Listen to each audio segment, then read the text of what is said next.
All right. Hello, everyone. Welcome to the Samurai Brothers episode 52. I believe, Matthew, that's correct? Yep, 52. All right. Well, I'm out visiting with everyone, and so we're doing a live stream episode.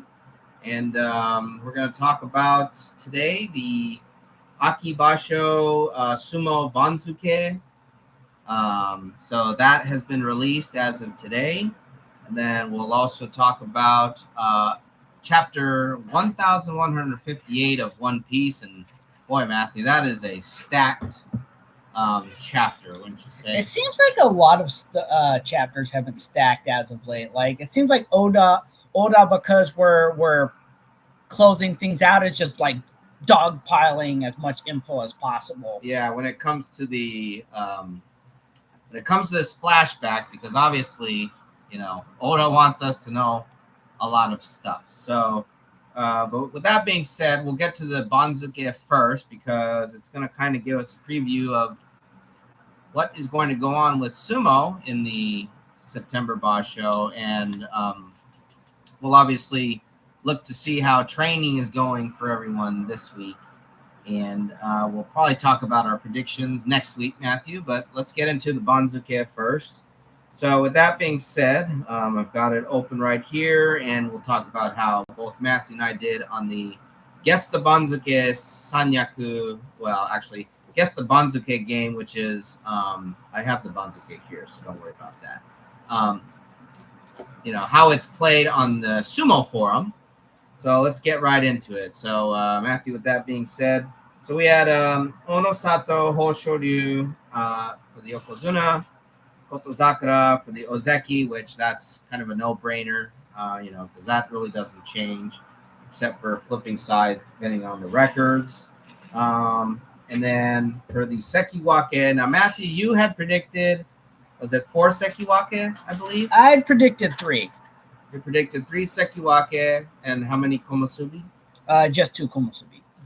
So I predicted that there would be only 2 of each Sekiwake and Komusubi. So let me see here. So we had Wakataka Kage move from the second West Sekiwake slot over to the East based on a 10-5 record. Kirishima stayed right where he was at with an 8-7 record. Takayasu finished 10-5 at Komusubi West after that fluke 6-9 side motion. No one had ever been able to stay at Komusubi with a 6-9 record in history, at least in the modern day history. And then Aonishiki went from M1 East to K1 West, and so now I had both those guys at Komusubi, but I thought Aonishiki would jump over Takayasu. So, but it is what it is. And Matthew, your Komusubi, who did you have? I had Abi for the East, Aonishiki for the West. So I guessed Aonishiki correctly. I just didn't guess the no surprise was Tamawashi being the M1 East after that stellar Basho as a 40-year-old, 11-4. Jun Yusho, all that. At one point being in the... almost in contention. Yeah. Then Abi, M1 West. M2, Hakuoho and Oho. M3, Atami Fuji and Gonoyama. M4, Hirado Umi and Wakamoto Haru. And then M5 East, we have our Yusho winner, Koto Shoho. On the West, Ichi Yamamoto. M6, we had Onokatsu and Kusano. M7, Takanosho and Oshoma, who finished 3-7, dropping down to M7 West. And then M8, Uda, with Kimbozan. Kimbozan having a 4-11 record, only dropped 5 ranks, so that's kind of a thing there. Midori Fuji at M9, Fujinokawa also at M9. And then Daieisho, who sat out the last Basho, so that's equivalent to an 0-15 record, is our M10 East. So he dropped 12 ranks. And then Chudonomi on the West. Now, you and I both had Daieisho going a little bit further down. Yeah. I had him at M12. And you had him at M11, I think. Yeah. Actually, I had him at M12. Okay, so we both had him at M12. M11, Shodai, and then Noga. M12, Takeru Fuji got dropped 6 ranks on a 5-10 equivalent record after sitting out the last 2 days. Mitaki Umi, which I'm not surprised by this, 10-5 at M16 only gets an M12. So, and maybe that's because it was the bottom of the Banzuke, when he has to contend with a lot of people moving up above him and a lot of people coming down. So I'm not surprised by that. M13, Meisei and Toki Hayate. M14, Sadanomi Asakoryu. M15, East, Tobizaru. M15 West, we have our first Juryo promotee, Shonanomi, 10-5 record at J2E gets him to M15 West. M16, our next set of Juryo promotees, Tomokaze and Nishikigi. M17, we also have our final set of Juryo promotees, Ryuden and Hitoshi. So that's 5 that were all promoted from Juryo to Makuuchi. And M18, on the strength of a 7-8 record, but also some Banzuke luck, Shishi survives to fight another Basho in the Makuuchi at M18 East. Based on the fact that there's only 7 total Sanyaku. So that being said, and then just to kind of some kind of other things here, there were 5 people promoted from Makushita into Juryo. And actually, let's kind of go over really quick. The people that got demoted from Makuuchi to Juryo, we had Koto Eho, brother of Yusho winner Koto Shoho, 6-9. Not surprising. Chiyoshoma, 1-14 at M9, not surprising. Endo, who sat out the Basho at M7, that's a pretty low enough rank. Kaio, who finished 4-11 M16. Hidenomi, who had the equivalent of a 2-13 at M15, so that's not surprising at all. People got promoted into Juryo from the Makushita. Makushita Yusho winner Asahakuryu will be at J11. We have another Asasuiryu, who was, I believe let's see here, that should be Asakoryu's brother, I believe. So that's, again, that's interesting. He finished 6-1 MS2 East, so he's at J12. Chokukayu, and then former Ozeki Asanoyama back in the Juryo. He's the first wrestler to drop to Sandame twice and return to Juryo twice. Hopefully he doesn't have to do it again. And then Nishinoryu is the J14 West. And they replaced Dai Amami, Otsuji, Shimanoumi, Mitoryu, and Nabatame. So with that being said, Matthew, we did go over the scores from Yes the Banzuke. And let's see how we did here. So this was your first Basho.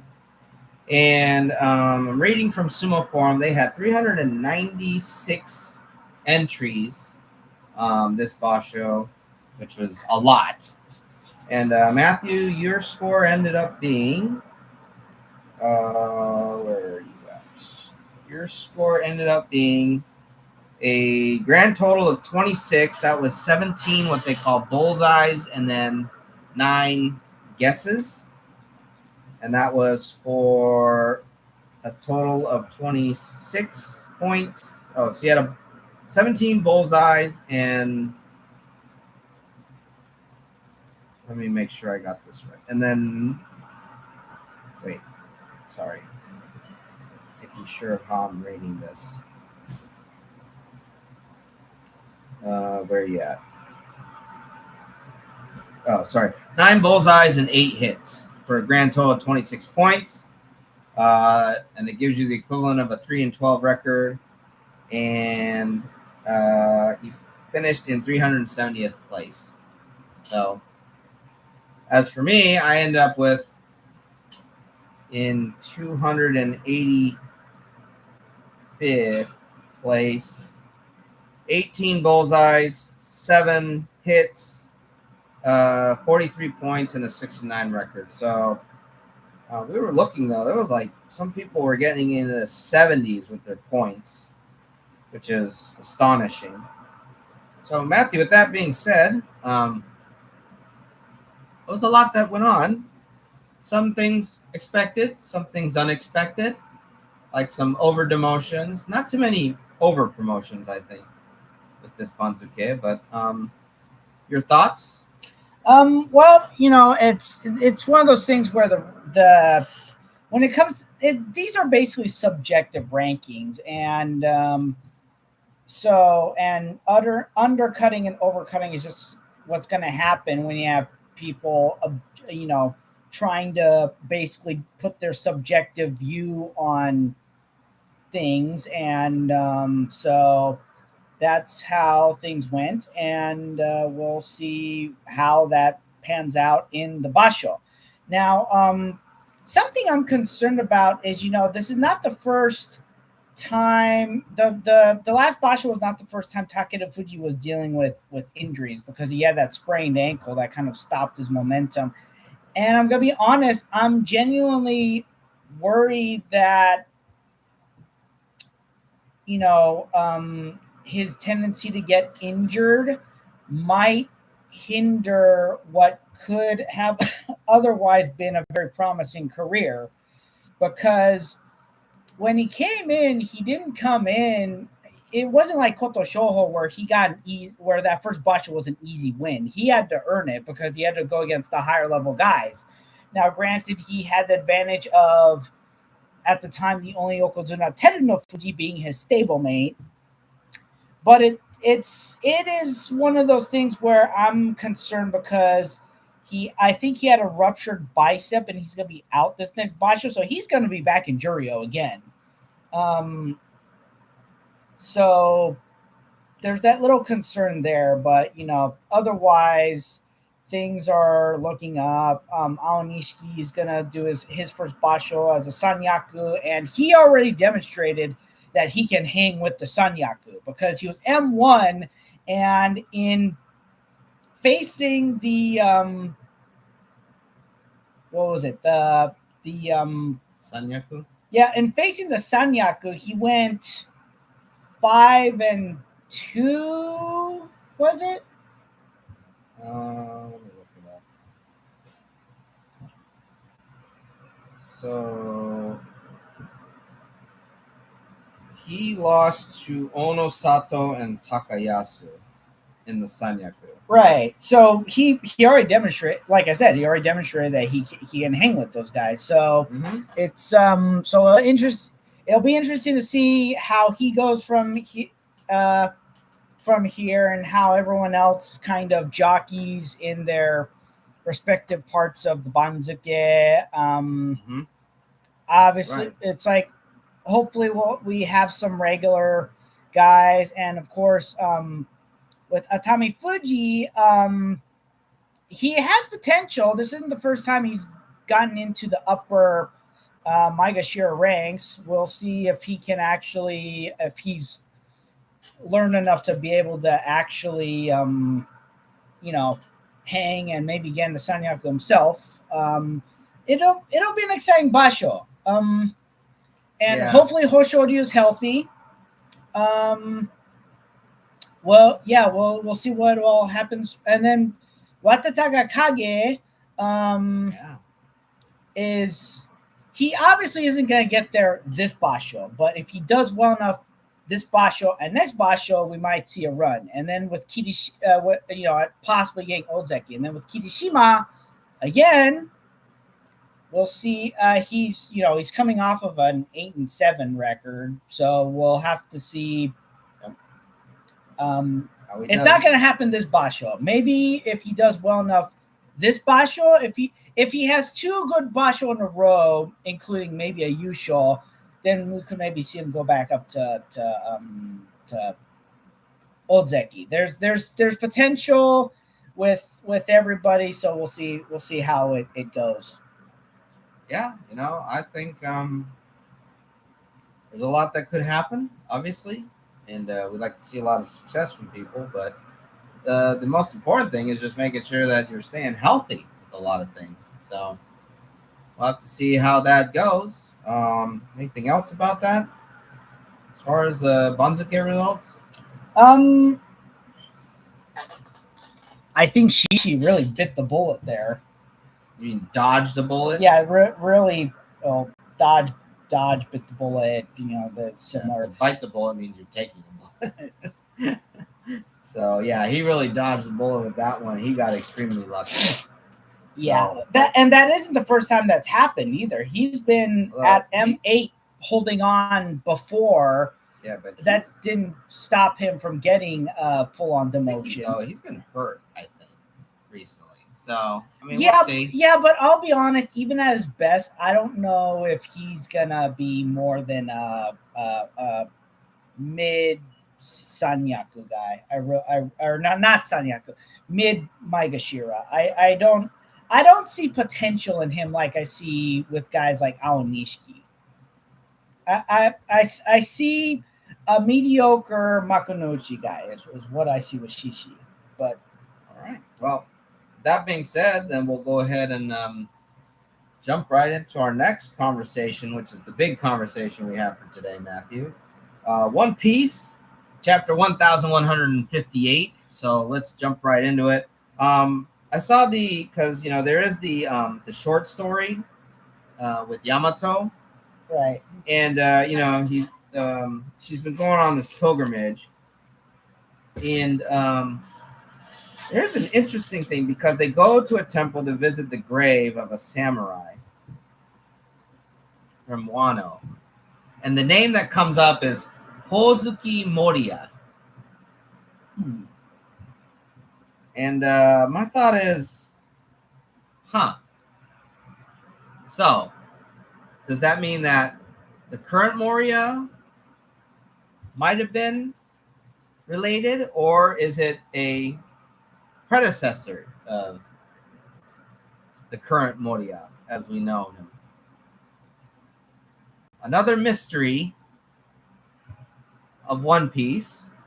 Who knows when that'll be answered? I mean, that would kind of explain why he would have gone to Wano, and except that the current Moriya doesn't look like a samurai in any way, shape, or form. That's true. How to best describe him? He looks, if it wasn't for the undead look, he looks like he would be like some kind of like court jester or something. Possibly. Yeah, that's, again, how does that work out? I don't know, but I don't know. So we get into the story. Roger's, obviously the Roger Pirates have now seen that Shaki has, abdicated from her place on the throne of the Kuja Island, and Roger's obviously not happy. We got Scopper talking to Rayleigh. He's like, Rayleigh, I couldn't notice. Roger's mood has been sour since you two have had a conversation in the captain's cabin. What did you talk about? And Rayleigh is trying to deflect it by saying it was nothing. But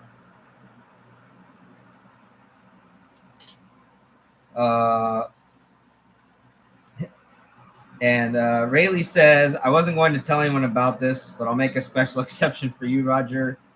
This was when we fought the Kuja before she abdicated, asked Roger. I remember noticing that Shakuyaku seemed to be ailing from some kind of illness. When I heard the news that she was giving up her position, I worried for her health. But it turns out that ever since then, you've been sitting on a note that she passed to you. And Rayleigh is kind of like, well, yeah, it was awkward to bring it up. But apparently it's a love letter from Shaki to Rayleigh saying, come and get me. So, and here's what's funny about it, because Roger's getting mad at Rayleigh, saying, "You're not tempted by this at all." And now Rayleigh's response is, "I wouldn't say there's no temptation. I just don't want to be tied down, you know." Roger's saying, "Well, I do." So obviously Roger wants to like get married and everything, and you know, but Rayleigh doesn't seem to be that type of guy. At least at the Yeah. current time. So,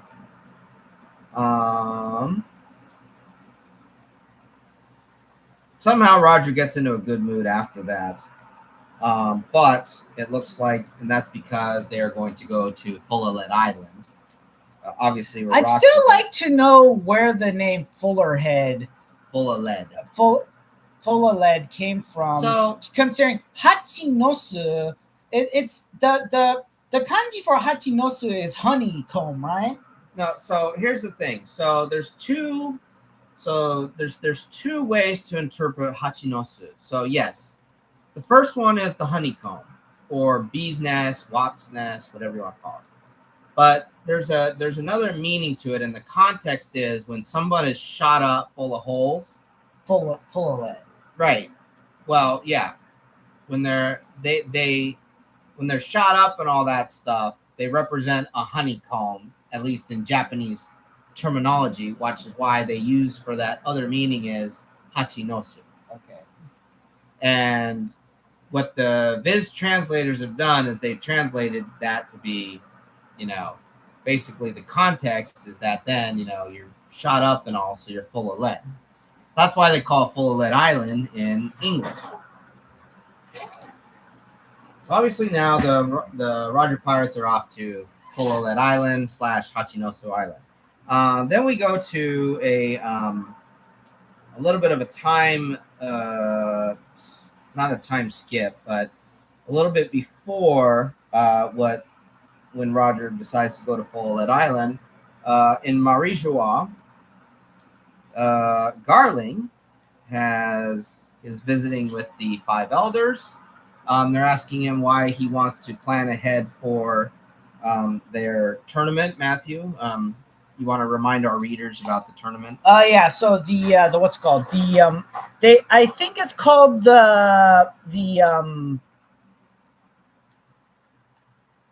call it the world nobles call it the rabbit hunt. But the rabbits in question are commoners and slaves, and they basically put targets on them, put them on an island, and say, "Okay, time to hunt. Winner, person with the most points, Wins the tournament." Yeah, wins the tournament and gets X number of. There's like also prizes for like places. Hence why you had all the treasure chests with the what's it called the devil fruits in them. Mm-hmm. So obviously they're asking him why he wants to plan ahead when they're talking about that the previous tournament has just ended. But Garling goes into his reasons why. He says that he found another island that's unaffiliated with the world government, has a unique culture. He recommended that they join the world government, but negotiations fell through. However, the island is rich in resources. It would be a great benefit to us, and obviously he's talking about the world nobles. A discovery I never expected to make. Now here's an interesting dialogue that he says. The Great One will be pleased with it, I'm sure. Therefore, I strongly recommend God Valley for our next competition in 2 years' time. So he says the Great One. And at least up until this point, we had all, thought that only the five elders were aware of the existence of Emu. Right, but as we found out, the God Knights clearly also know of Emu. So this is I forgot. Is he just a God Knight, or is he commander of the God Knights at this point? He's only a God Knight, a holy knight at this point. Right. So, yeah, that's the interesting part of that. We then go to Fullerlet Island at Shaki's first incarnation of her rip-off bar, because it's called Shaki's Rip-Off Bar. Obviously, she's serving customers, and they're all just goo goo gaga for her. The current a modern lingo would be simping for her. Yes. There's a bunch of simps and gooners, who are even taking her insults. She's throwing insults at them, and they're like very pleased to be insulted by her. Yeah, and she's like going so far as to like when someone's telling her that they're out of whiskey, she says, "Oh, just serve them cheap rum," and then when she hands the glass to a customer, she says, "Here's your high-end whiskey." So. I've never been so thankful for abysmal service. So I think they obviously know that she's like ripping them off, but they're just throwing her money at her. So, and then here's where things get interesting that we're talking about. Shaki says, "What's the matter, Rox? You seem so fulfilled. If I didn't know any better, I think you've lost your interest in me." And then we got Big Mom chiming in. A woman's intuition can be scary. And then Rock says it's supposed to be a secret from everyone. What are you all Someone says, "What are you all talking about?" And this is Stussy, I think. That's right, because that's the trademark hat. Right. Okay. So Stussy says, and actually, I don't think she's saying this out loud. I think she's thinking this because this looks like a thought bubble. It's not just a woman that's the face of a new father. So that to me says that somehow Rox found someone, and because I think, what is it? This is 40 years, and which would be about right because Teach is about 40 years old in the current timeline. Right. So that means that Teach at this time has been born. Is what that means. So, again, I was thinking that probably people were going to throw out the theory about somehow Rox and Shaki got it on or something, but I don't think that's definitely not the case here. So, well, especially if she's saying you've lost your interest in me. Yeah. Roger shows up. He's trying to get Shaki. Rox is like, "What are you doing on my island?" And Roger says, "This is Shaki's place. No fighting between customers, remember, so quit your whining." And they're like, "How did you get in front of the line?" Yeah. How did you get in front of the line? And it's like, there's all these pirates knocked out. Because Roger's saying, "What line?" But then Newgate goes out. He decides not to participate in the camaraderies or the... not camaraderies. Festivities. Which I was talking to you earlier off camera was kind of interesting, considering that he and Roger would become regular drinking buddies. So this is kind of unusual. Great rivals, and yes. Great rivals and great drinking buddies.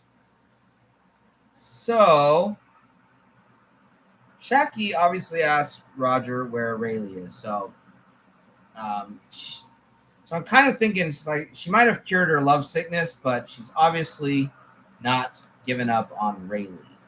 She probably is never giving up on Rayleigh. Of course not, because she marries him eventually. Yeah. So with that being said, he says Rayleigh didn't want to come over. Like, okay. Let me see here. What else is going on here? So yes, obviously a lot of drinking and stuff going on. By Shakuyaku's own decree, anyone who visited her bar were forbidden from fighting on the island. So even when rival pirates crossed paths there, no warfare resulted. But at sea, it was a different story. So obviously there is going to be the fight that's going to be coming up. Now we go back to Elbaf because Harold is trying to get Elbaf into the world government. It looks like they made him an offer. Rox is obviously not very happy about that, and so they're like fighting to the point that it's practically to the death in a way.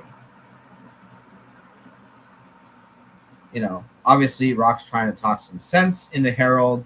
Harold is in a way trying to think of his people and trying to improve the imagery of giants within the One Piece world. That's how Rox thinks that this is going to be the best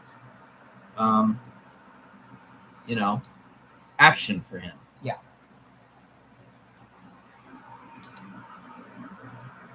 And Rox says, "I'm never seeing you again.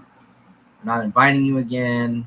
Harold says, "I am the king. I can't risk my people's lives on the losing battle of a villain like you." So then the friendship tapers off. Loki still keeps up with news about Rox. He reads the newspaper. Still hoping that he can join them someday. So then we get to the last page of the chapter. 39 years ago in God Valley, in the West Blue, twin boys have been born. They're adorable. They've got your red hair. We can only hope they turn out as wise as you two. Without their father around, we'll have to help with that. What are their names? Shanks and Shamrock. So obviously, it's an interesting revelation here.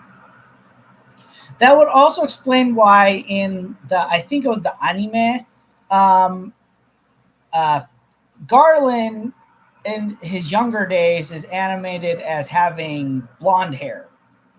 And initially fans weren't happy about that idea, but this takes care of that little faux pas by no, not a faux pas, that issue by specifically stating that it was their mother's red hair. That's why. Yeah, but and I'm trying to think: is it Garling's sons, or are they adopted? Because this is God Valley. It's on a place that's in the West Blue. So here's my thing. I don't think, from what I understand of the world nobles, I don't think they're up for just randomly adopting children. Mm-hmm. It goes counter to their character. They think they're above everybody else. So, to me, all the signs are pointing to that Garling knows that he has children, or a child, because on God Valley. So, the plot hole is, why didn't he just go earlier and claim them as his children instead of waiting for the what's it called, the rabbit hunt to go claim them? That and recommend that they go to God. Yeah, that to me is the plot hole. Well, you know what though, you might be getting on something. Maybe in a way to, maybe because he might have mixed with a commoner. Maybe this might have been Garling's own tying up loose ends. Yeah, what would you devious plan to eliminate that, he goes out to claim them and uses the rabbit hunt tournament as a ruse for that. Is that, and then that way it the world nobles get a win-win with, they claim the resources, but if the population is taken out by the tournament hunt, then there's no records of that. Garling kind of covers up his own transgressions because obviously I can't imagine that if it was by his own free will that he mixed with the commoner. Yeah, because normally, as we know from world nobles, the average, like they do take wives before. We saw that from both. We saw that from Ginny and on what was In the Kuma arc flashback. right. I'm also thinking. Why do I keep forgetting the island that was the jumping point to the new world? I talk about Fishman Island. No, before that. You talk about Shibodi. Shibodi. Well, it's an archipelago, but because where the world noble claimed the nurse as his wife, just because he wanted to. So they do that, but then the question then becomes, it's like, what exactly is the procedure when it comes to world noble children? Because what's her name? Why am I forgetting? Bonnie? Yeah, Bonnie is the daughter of a world noble. So why was she let go by a world noble? Unless it's one of those things where I guess it's at the noble's discretion. Yeah, that's possibly another. It might be at the noble's. It might be at the noble's discretion. Well, so here's the thing. I'm not 100. Even though Garland clearly isn't telling the 100% the truth. I think the elimination of God Valley's population and tying up loose ends might not necessarily be. It might serve two purposes. It might not just serve tying up loose ends with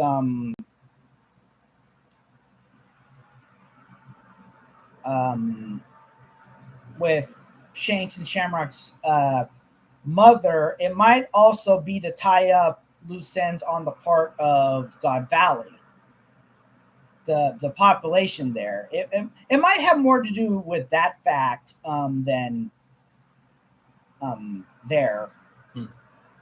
Okay. I don't know. Well, we will clearly see what happens. Possibly next week. Possibly, because it does feel like we're building up to an expanded look at what's going to happen at God Valley. Oh, yeah. We know a bunch, but we don't know everything that happened on God Valley. Yeah. I do find it interesting though that we're seeing characters being built into less bad guys and more complex gray characters, because in a way Garland's also kind of becoming a complex character. Yeah, because his because he like we said, so here's the thing: as a world noble, he would have had the ability to take Shanks and Shamrock's mother with him back to Tamari's Wa, but he's clearly got other ulterior motives. The fact that he's going about things the way he is means that he's not 100%. How's the best way to describe it? He's got ulterior motives. Yeah, he's got ulterior motives, and he's also. It's like I'm genuinely wondering: is he really 100% evil? I mean, he's done some bad stuff, but is he really 100% evil if he's going about things in a certain way? With regard, yeah, I guess we'll just have to see. Yep. Well, regardless, Rox definitely has been built into more of a complex, great character because he doesn't. Teach is a bad guy. Teach without a doubt is a bad guy. It's a question of whether he or Imu are going to be the final boss. Mm-hmm. One of them, and Yeah, so it's a question of which one of them is going to be the final boss. But clearly, Rox was not completely a bad guy. He did a lot of bad things, but he kind of was doing things on his own terms. Well, it's also like how, people point out Luffy is not 100% good guy. He does a lot of good things. He's mostly on the morally right side of things, but he doesn't consider himself a good guy. He's a pirate who wants to go about things his own way. So it is one of those things where we've got these complex characters. So it'll be interesting to see how, and of course we're getting another chapter next week. So it'll be interesting to think how things kind of unfold going forward. I think we will see a full God Valley, or at least this. I think the very likely that we could be getting the Battle of God Valley in this flashback. Yeah. Like then we still have to get the whole truth behind Harold's death too. Right. So this thing could be going on for a lot longer now that they brought, Oda has brought into revelation about that, Shanks and Shamrock were born on God Valley. Yeah. So and then clearly the mother is going to actually tell. She's gonna tell Roger Shanks's name, because the Roger pirates essentially raised Shanks and kept his name, and Garling is going to clearly raise Shamrock, and she's going to give him Shamrock. She's going to tell him, I named him Shamrock. So we're gonna see things unfold from here. Yep. Well, with that being said, it should be an interesting next week. So next week, our plan is to talk about chapter 1159 of the One Piece manga, and then our predictions for the Aki Basho. Yep. With that being said, ladies and gentlemen, I want to thank you for tuning in, as always, and we'll be seeing you next week.